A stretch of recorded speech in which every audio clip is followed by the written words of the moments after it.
I like to do a little bit of world annihilating for my audience.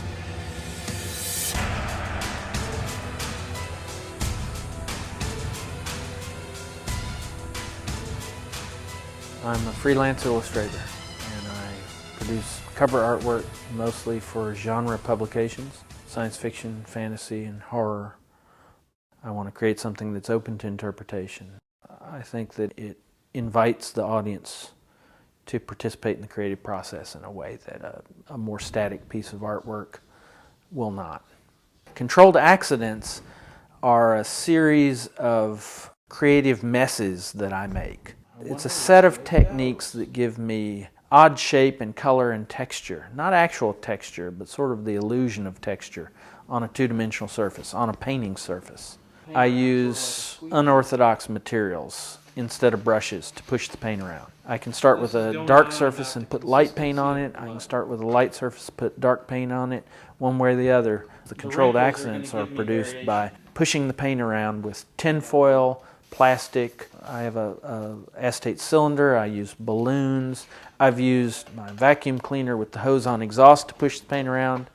All kinds of things. I find figures, animals, faces, landscapes within these messes, these controlled accidents that I can develop. Much the way you would find animal shapes in clouds, faces in wood grain and knotty pine, that kind of thing.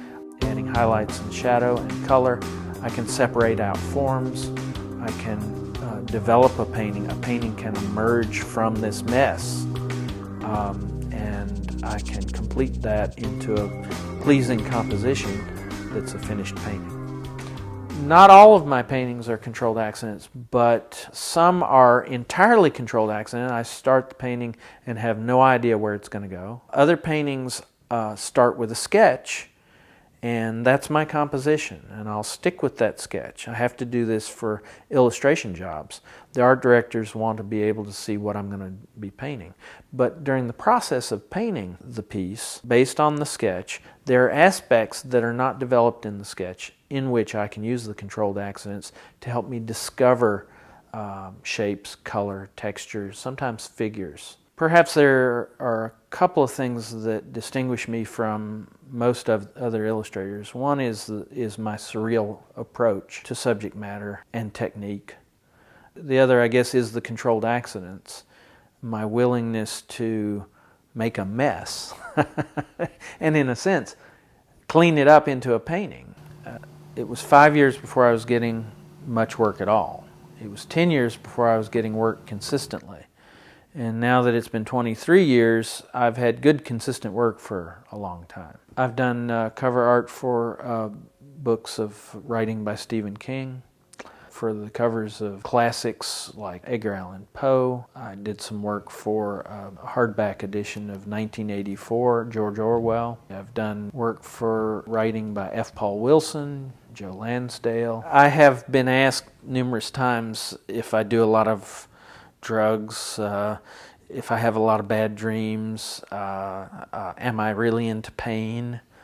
But the truth is I live a pretty conservative lifestyle. I don't drink, I don't do drugs.